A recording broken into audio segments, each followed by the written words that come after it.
حضرت عمر بن عبدالعزیز جو کہ اموی خاندان کے چشم و چراغ تھے، لیکن ان کا مزاج سب سے ہٹ کے تھا، انوکھا اور نرالا تھا۔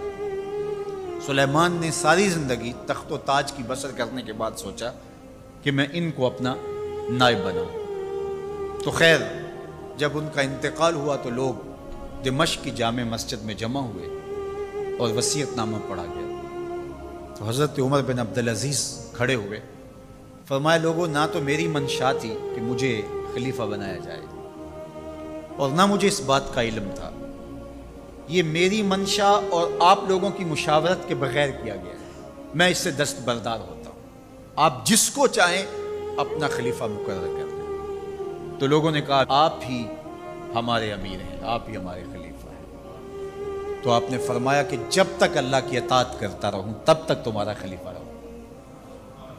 اور پھر آپ نے حکم نامہ جاری کیا کہ میری جتنی جائیداد ہے ساری بیت المال میں جمع کر دی جائے، اور جتنے بھی اموی شہزادے تھے ان کی جائیدادیں جو انہوں نے لوگوں کے ضبط کی ہوئی تھی سب کو بھاگ کے سرکار ضبط کرنے کا حکم نامہ جاری کیا۔ مسجد سے باہر نکلے تو آپ کے لیے شاہی سواری لائے گی، فرمایا میرا خچر کافی ہے میرے لیے۔ گھر پہنچے تو اپنی بیوی فاطمہ بنت عبد الملک سے کہا، جو بادشاہ کی بیٹی ہے، بادشاہ کی پوتی ہے اور 4 بادشاہوں کی بہن ہے، ناز و نعم میں پلی ہوئی ہے، کہا اگر میرے ساتھ تم رہنا چاہو تو تمہیں اپنے سارے زیورات، زر و جواہر، سارا مال بیت المال میں جمع کروانا ہوگا اور فقیرانہ زندگی بسر کرنا ہوگی۔ اب اس پاک باز خاتون نے کہا کہ میں اس کے لیے تیار ہوں، میں فقیری کی زندگی کو ترجیح دیتی ہوں۔ اب حضرت عمر رضی اللہ تعالیٰ عنہ نے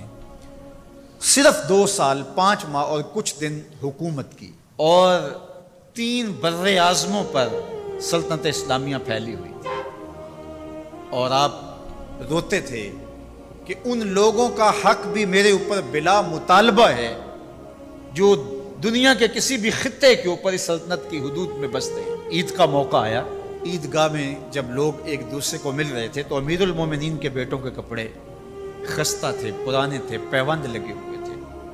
تو آپ نے اپنے بیٹوں سے کہا کہ تمہیں شرم تو آ رہی ہوگی کہ امیر المومنین کے بیٹے ہو کے تمہیں ڈھنگ کا لباس بھی دستیاب نہیں ہے۔ تو آپ کا ایک بیٹا عبد الملک بن عمر بن عبدالعزیز جو آپ کی زندگی میں انتقال کر گیا تھا، اس نے کہا ہمیں اس بات پہ فخر ہے کہ ہمارے باپ نے خیانت نہیں کی ہے، ہمارا باپ دیانتدار ہے۔ جب گھر آتے ہیں تو آپ کی بیٹیاں آپ کو عید مبارک کہتی ہیں، آپ سے ملتی ہیں، لیکن منہ پہ کپڑا دھرا ہوا ہے۔ تو حضرت عمر رضی اللہ تعالیٰ عنہ عمر بن عبدالعزیز بولتے ہیں کہ بیٹی آپ نے چہرے کے اوپر کپڑا کیوں رکھا ہوا ہے؟ تو وہ کہتی ہیں ہم نے کچے پیاز سے آج کھانا کھایا ہے، تو اس لیے ہم نے کپڑا رکھا ہے کہ آپ اس کی سمیل محسوس نہ کریں۔ تو حضرت عمر بن عبدالعزیز رو پڑتے ہیں اور فرماتے ہیں کہ کس باپ کا جی نہیں چاہتا کہ میری اولاد آسودہ ہو، لیکن میں آخرت سے ڈرتا ہوں۔ حضرت عمر بن عبدالعزیز رضی اللہ تعالیٰ عنہ کے 2 سال 5 ماہ اور چند دنوں کے اندر ایسا عدل پھیلتا ہے کہ لوگ کہتے ہیں ہمیں لگتا تھا آسمان اور زمین کے درمیان ترازو گاڑ دیا گیا ہے، ہر شے پوری پوری تولی جا رہی ہے، اور اتنی خوشحالی آتی ہے، اتنی خوشحالی آتی ہے، لوگ زکوٰۃ کے پیسے لے کے نکلتے ہیں، کوئی زکوٰۃ لینے والا نہیں ملتا۔ ایک علاقے کے لوگ حضرت عمر بن عبدالعزیز کو خط لکھتے ہیں کہ حضرت زکوٰۃ کا کیا کریں؟ فرمایا غریبوں کو دیں۔ کہا کوئی غریب رہا ہی نہیں، تو کہا کہ اچھا آپ اس طرح کریں کہ جن کی شادیاں نہیں ہوئی ان کا مہر ادا کر کے شادیاں کروا دیں۔ تو وہ جواب میں لکھتا ہے یہ بھی ہو چکا۔ تو کہا لوگوں کو قرضہ دے دیں۔ کہا کسی کو قرضے کی ضرورت ہی نہیں ہے۔ تو پھر فرماتے ہیں اچھا غیر مسلموں کو قرضہ دیں تاکہ وہ کھیتی باڑی کر کے زراعت کے کام کو بڑھائیں۔ یہ عمر بن عبدالعزیز